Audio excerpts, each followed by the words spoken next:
Assalamualaikum warahmatullahi wabarakatuh. Hai teman-teman semuanya, selamat datang kembali ya di channel Studi Horor. Studi Horor kali ini akan menceritakan tentang sebuah kisah urban legend, Bayi Bajang. Cerita misteri kali ini bersumber dari @ny_septian. Lalu bagaimana kengerian dari kisah kali ini? Mari kita simak kisah ini bersama-sama. Berdasarkan kisah nyata era 70 hingga 80-an dan diceritakan langsung oleh almarhumah ibu saya saat beliau masih ada. Ibu saya, panggil saja Mbak Ros, lahir tahun 1971 di sebuah desa kecil yang jauh dari keramaian di pinggiran Kabupaten K di Jawa Timur. Pada masa itu, jarak antara satu rumah ke rumah yang lain sangat jauh, dipisahkan oleh kebun dan persawahan. Ketika malam tiba, selalu gelap gulita karena belum adanya listrik. Rimbunnya pohon bambu mendominasi lingkungan rumah ibuku itu. Setiap menjelang malam, hanya ada suara kereket-kereket gesekan dari batang bambu yang terdengar jelas, yang juga memecah keheningan. Dalam rumah yang hanya berdinding bambu, ibuku dibesarkan, dicetak menjadi anak yang mandiri, berani dan giat. Saat usianya menginjak 6 tahun, ibuku sudah memiliki 2 orang adik. Dalam usia semuda itu, ibuku sering kali menjadi sasaran kerepotan dari orang tuanya. Hal-hal yang harusnya belum bisa dia kerjakan harus dilaksanakan karena keterpaksaan. Hari-harinya dimulai seperti seorang ibu rumah tangga, bangun saat gelap gulita dan tidur di tengah malam. Karena juga harus membantu orang tuanya mengurus rumah dan adik-adiknya juga. Hingga suatu hari, "Nak Ros, ibu mau ke pasar. Adik-adik diurus ya, ibu pulang malam." Karena memang jarak pasar dengan rumah yang cukup jauh, kalau bersepeda pun memakan waktu sejam. Dan saat itu belum memiliki sepeda, jadi harus jalan kaki. "Iya mak," jawab dari ibuku. Saat itu hari masih gelap, berkumandang azan subuh juga belum terdengar. Dengan bertelanjang kaki, si emak atau nenekku itu pergi menuju pasar. Saat itu juga, ibuku segera menutup pintu bedek, pintu yang terbuat dari anyaman bambu. Karena takut, meskipun pintu sudah tertutup, ibu masih bisa melihat suasana di luar rumah, karena bedeknya itu bolong-bolong. Saat itu adik-adik ibu masih tidur. Ibu dengan cekatan mengerjakan satu persatu aktivitas di dapur. Saat ibu sedang sibuk menyiapkan untuk sarapan, tiba-tiba terdengar suara tangisan. Seketika itu ibu berhenti sejenak. Apakah mungkin adiknya bangun ya? Karena yang ia dengar suara tangisan bayi. Ibu pun segera ke depan menengok kedua adiknya itu. Dan ternyata semua masih pulas tanpa rasa curiga. Ibuku pun lantas melanjutkan kembali untuk memasak. Kemudian perlahan-lahan terdengar lagi suara tangisan itu. Semakin kuat dan semakin diikuti suara kereket-kereket dari gesekan bambu yang tertiup angin itu. Ibuku pun mulai ketakutan. Apalagi saat itu air di gentong sudah habis. Terpaksa ibu harus ke sumur untuk menimba air. Antara takut dan kehabisan air, ibuku dengan perlahan-lahan membuka bedek belakang itu, pintu yang terbuat dari anyaman bambu. Ibuku tidak langsung keluar. Ibu mengintip terlebih dahulu. Meskipun mengintip, namun ibu tidak bisa melihat apapun selain tingginya pohon bambu, karena di luar juga sangat gelap. Perlahan-lahan ibu mendekati sumur dan lanjut menimba. Sambil menengok ke kanan dan ke kiri, ibu berpikir, gelap-gelap seperti ini, anak siapa ya yang menangis? Apalagi jarak rumah tetangga yang terdekat sekitar 25 meter dari sini. Ibuku pun mulai parno. Ketika ember sudah terisi hampir penuh, tiba-tiba angin berembus sangat kencang, sampai menggoyang-goyangkan ribuan bambu. Suara daun dan batang yang bergesekan seakan membuat nyali ibu menciut. Lagi-lagi terdengar sayup-sayup tangisan bayi itu. Dan secepat kilat, ibu berlari ke dalam rumah dengan susah payah, sambil membawa timba air tadi. Meskipun takut, ibu tidak gentar sama sekali. Hanya berharap agar hari lekas terang. Tidak lama kemudian, dari kejauhan terdengar azan subuh. Ibu sedikit lega. Tidak lama kemudian, dari kejauhan terdengar suara azan subuh. Ibu sedikit lega, karena itu menandakan matahari akan segera muncul. Menanti itu, ibu kembali tertegun. Apa yang sedang terjadi? Dan bayi siapa itu? Seharian, ibu hanya memikirkan hal ini. Hingga saat sore menjelang, ibu sedang memandikan adik-adiknya di dekat sumur belakang. Dan juga berharap emak segera pulang. Saat itu, matahari sudah condong ke arah barat.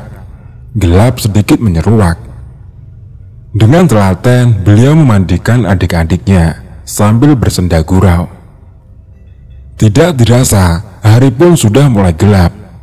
Tiba-tiba, angin berembus sangat kencang. Lagi-lagi, diikuti dengan suara gesekan bambu dan dedaunan kering di sekitar sumur. Ketakutan akan menerpa tubuh kecil ibu. Ibu merinding sekujur tubuhnya. Dan dengan cepat, ibu menyudahi sesi mandi, menutupi tubuh kedua adiknya dengan jari ataupun kain batik, dan langsung menggiringnya untuk masuk ke dalam rumah. Saat sampai tepat di depan pintu belakang, sayup-sayup ibu mendengar suara tangisan itu lagi. Namun kali ini berbeda. Suaranya tampak melas sekali dan mirip bayi yang haus dan lapar. Sesenggukan dan lembut sekali tangisannya, hingga ibu merasa iba. Namun dia tidak tahu harus berbuat apa. Dikarenakan tangisan itu tidak jelas apakah suara dari manusia atau bukan. Sedangkan ibu waktu itu di rumah sendirian. Dalam hatinya pun terpendam rasa takut yang amat sangat. Namun di sisi lain sangat penasaran dan juga kasihan. Karena dia merasa tidak kuasa, ibu bertekad menunggu emak dan bapaknya pulang untuk menceritakan hal ini. Saat ibu dan adik-adiknya sudah di dalam rumah, ibu menunggu sambil makan seadanya, berharap emak lekas pulang. Namun nihil, hari sudah malam dan juga tidak kunjung terdengar suara emak. Saat ibu beranjak ke tempat tidur untuk menyusul adiknya, lagi-lagi terdengar suara yang sama. Ibu mulai merasa ini ada yang tidak beres. Kenapa setiap hari gelap selalu terjadi seperti ini? Awalnya ibu berpikir mungkin itu suara anak tetangga. Namun janggal sekali. Jarak rumah mereka jauh. Dan tangisan ini terasa sangat dekat sekali. Hanya terdengar saat gelap pula. Karena ketakutan ibu pun segera memejamkan mata. Meskipun telinganya tetap waspada mendengar suara-suara di luar. Tiba-tiba, brak! Terdengar suara orang membuka bedek. Dengan cahaya lampu teplok yang remang sekali, ibu mengintip dari balik selimut. Ya, itu emak sudah pulang. Ibu pun sangat lega. Dengan sigap ibu menyambut emak. "Mak, sini istirahat dulu." "Loh, bapak kok nggak ikut pulang? Kenapa, mak?" kataku.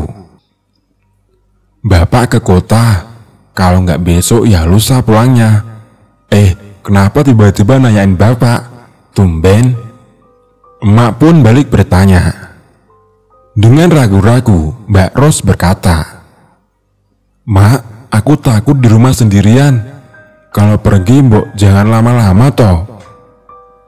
Mak pun lantas menjawab pertanyaan dari Mbak Ros. "Loh, kok tumben sih? Orang kamu itu pemberani, kok tiba-tiba takut? Lah itu loh, ada 2 adikmu kok masih saja takut?" "Mak, dari sebelum subuh pagi ini, setiap gelap aku mendengar suara bayi menangis. Suaranya memelas, Mak. Jangan-jangan bukan anak manusia, Mak," kata ibu. Emak terdiam sejenak tanpa ekspresi apapun. Mbak Ros heran dan menunggu emak menjawab. "Sudah, Nak, besok saja. Kalau bapakmu datang biar diceritakan. Sekarang Mak capek," jawab emak. Nampaknya raut wajah emak sedang menyembunyikan sebuah jawaban. Namun emak enggan membahas ini sekarang. Dari sorot matanya nampak berpikir keras tentang ini.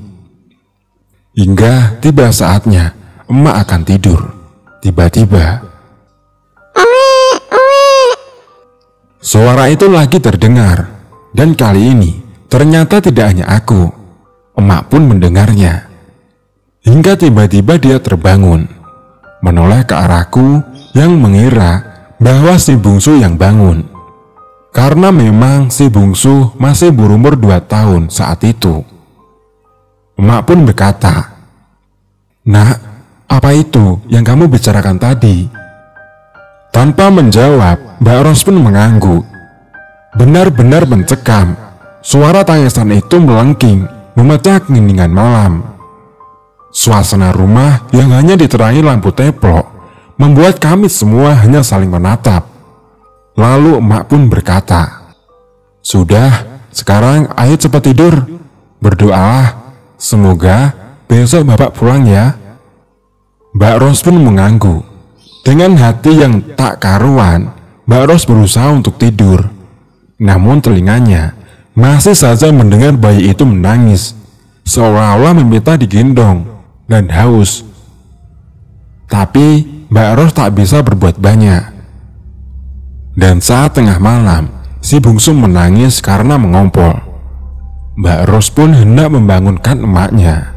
Namun tiba-tiba dia sadar, emak tidak ada di sampingnya. Karena khawatir bungsu bangun, Mbak Ros pun berinisiatif mencari emaknya. Dan dari kejauhan, ia melihat cahaya lampu teplok. Namun sangat redup karena jarak yang jauh. Dengan perasaan takut dan waspada, Mbak Ros mendatangi cahaya itu dengan mengendap-endap. Semakin didekati cahaya itu, semakin cahaya itu menjauh. Dan tidak terasa, kaki Mbak Ros menginjak greng kumpulan dari duri pohon bambu. Tentu Mbak Ros sangat kaget. Karena secara tidak sadar, dia sudah berada di bawah rimbunan pohon bambu. Seketika itu, Mbak Ros bersimpuh menangis, dan cahaya itu menghilang di antara pohon bambu itu. Di dalam kelakutan, Mbak Ros terus menangis. Mau lari pun tidak sanggup. Kakinya serasa menancap di sana, lemas, lunglai seketika.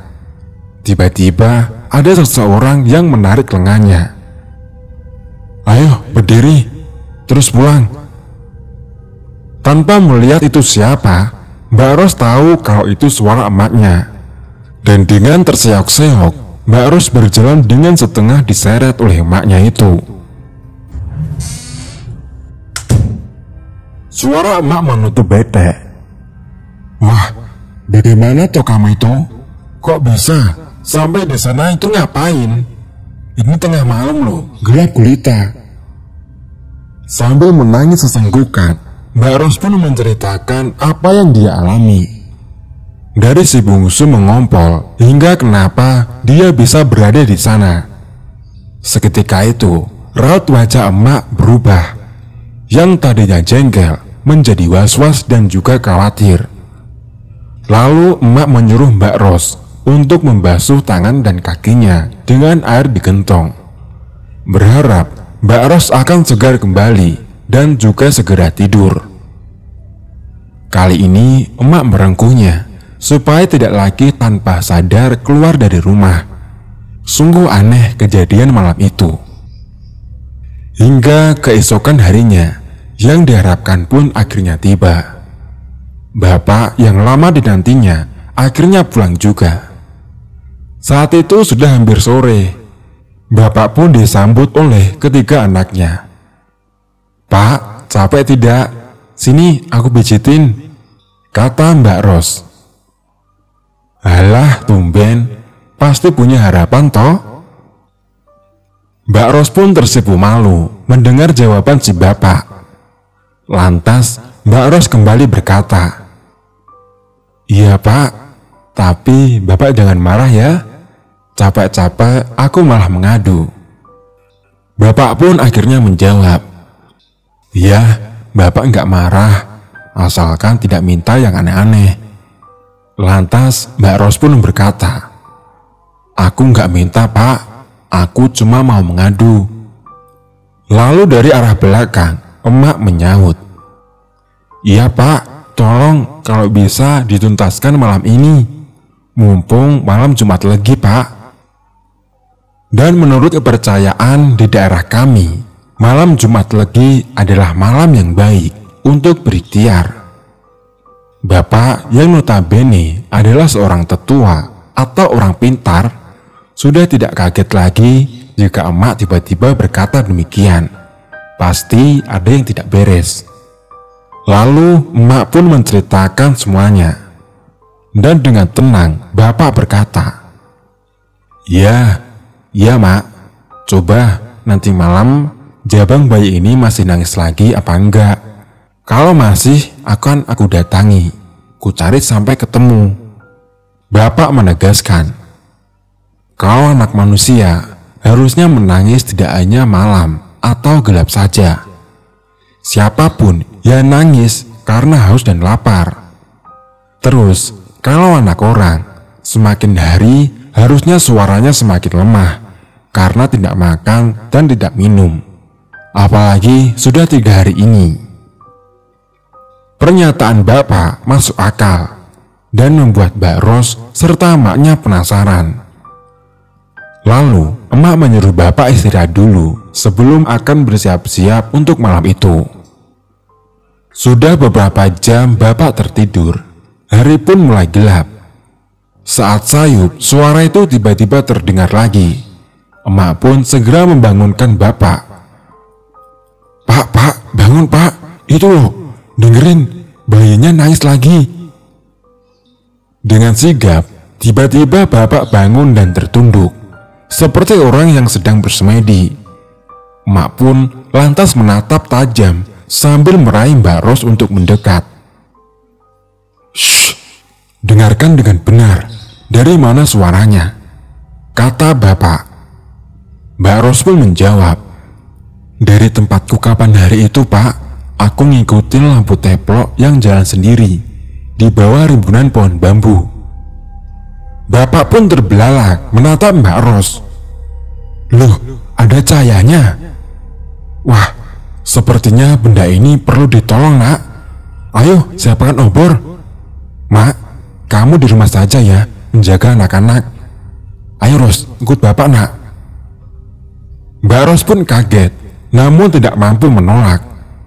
Dan setelah semua siap, dengan hanya berbekal obor, bapak dan Mbak Ros pun melangkahkan kakinya keluar rumah, melewati bedek di belakang. Dalam dada Mbak Ros berdegup kencang, seakan tidak percaya bahwa anak seusianya harus ikut campur dalam urusan ini.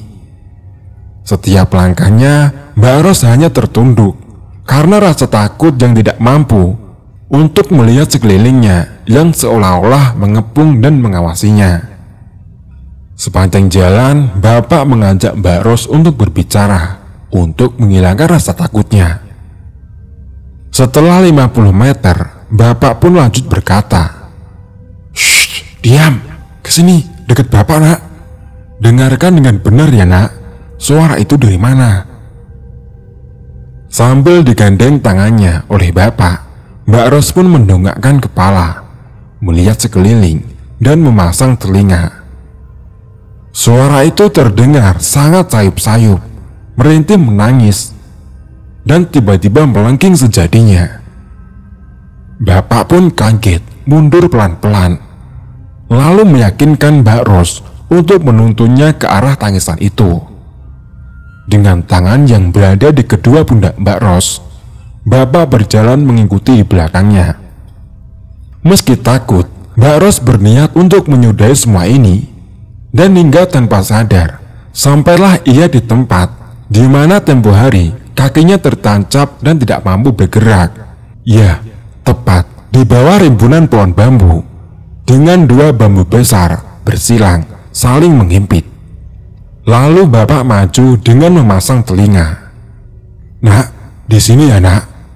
Sudah, diam ya. Di sini sebentar, Bapak mau lihat apa yang ada di sana itu." Mbak Ros pun mengangguk, dan meski takut sekali karena suara itu sangat dekat sekali dengan tempatnya berdiri. Di depan dua bambu besar itu, Bapak menunduk seperti sedang membaca doa. Mulutnya kumat-kamit, tangannya bersatu. Dan tiba-tiba saja, angin berembus sangat kencang, hingga rimbunan bambu itu bergoyang-goyang. Suaranya keras sekali. Kreket, kreket. Suara dari gesekan bambu, dan daun-daunnya berjatuhan. Tiba-tiba saja, Bapak mengentakkan satu kakinya, dan angin tiba-tiba berhenti.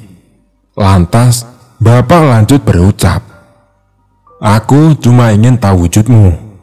Kalau kamu perlu ditolong sekarang, akan aku tolong.